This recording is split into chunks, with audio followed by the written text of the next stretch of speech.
The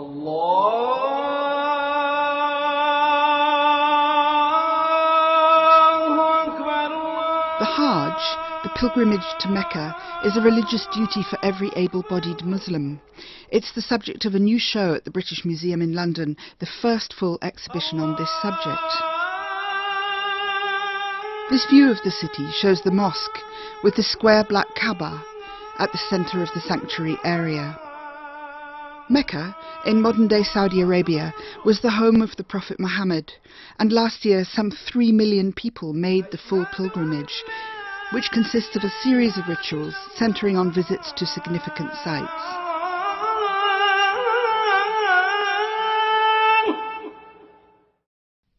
This is one of the oldest Qurans in existence, the Mail Quran, dating from the 8th century and written in a sloping Arabic script. It has been lent to the British Museum by the British Library. Another Islamic treasure in the museum is this ivory sundial and compass called a Qibla pointer. It shows the direction of Mecca, which Muslims must face during daily prayers, from every one of the cities inscribed around its outside. The one written in red is Constantinople, where the Qibla pointer was made in about 1582. Another 16th century gem is this map showing the Kaaba in Mecca, the black cube in the middle, as the centre of the world. Millions of pilgrims converge on Mecca from all over the world, from Russia, South Africa, the Philippines, Africa and Australia, as well as from across the wider Middle East. Shias and Sunnis put aside their sectarian differences. Men and women travel and pray together. In past centuries, the arduous journey would have involved long weeks on camel, on donkey or on foot, pilgrims first converging on major centres and then travelling on together in caravans. Now, airlines run package tours and private jets land close to the specially constructed train lines. Since 2010, there has even been a metro system. The journey to Mecca has inspired contemporary artists too. This, by Ayman Yosri Daidban, is entitled We Are All Brothers and was made in 2010. Back in the mid-19th century, this lavish 4-metre mahmal, beautifully worked in silver filigree on appliqued velvet, was transported on the back of a camel as the centrepiece of the procession that left Cairo each year as the pilgrimage began. Ancient though the Hajj is, the modern numbers invoke serious modern crowd control problems.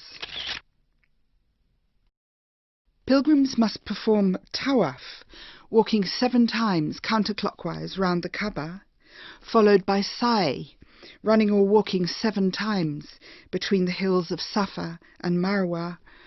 This is a reenactment of the frantic search for water of Hagar, Abraham's wife, after he cast her and her son Ishmael out in the valley of Mecca as a test of faith. As she searched, a spring in the ground was revealed to her by an angel. It became known as Zamzam. From Persia come early images of the Hajj. This illustration, made in Shiraz in about 1410, shows pilgrims at the sanctuary, performing the ritual of touching the rock through the Kaaba curtain, and all wearing the white ihram garments that are still part of the ceremonies. And from Turkey in the 17th century, this panel, made up of 6 square Iznik tiles, depicts the Kaaba within the mosque, and is inscribed with a poem that talks of God's forgiveness of the sins of all Hajj pilgrims.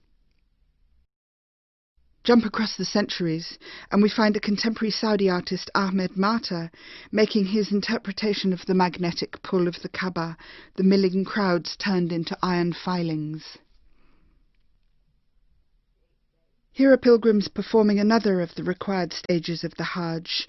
They go to Mina, where they spend the night in prayer in a city of tents. In the morning, they proceed to Mount Arafat for a period of contemplation from noon to sunset. If any pilgrim misses this, the Hajj is not valid and has to be done again another year.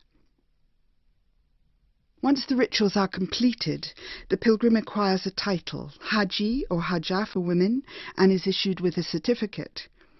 This one, from the 17th or 18th century, is actually a proxy certificate, made for a rich man whose Hajj was completed on his behalf. And of course, there have always been souvenirs. This magnificent example is a waistcoat made in the Malay Peninsula in the late 19th century out of the silk of a Kaaba curtain. And in Egypt, the pride of completing the Hajj makes past pilgrims go as far as painting their houses with their exploits and the story of their travels.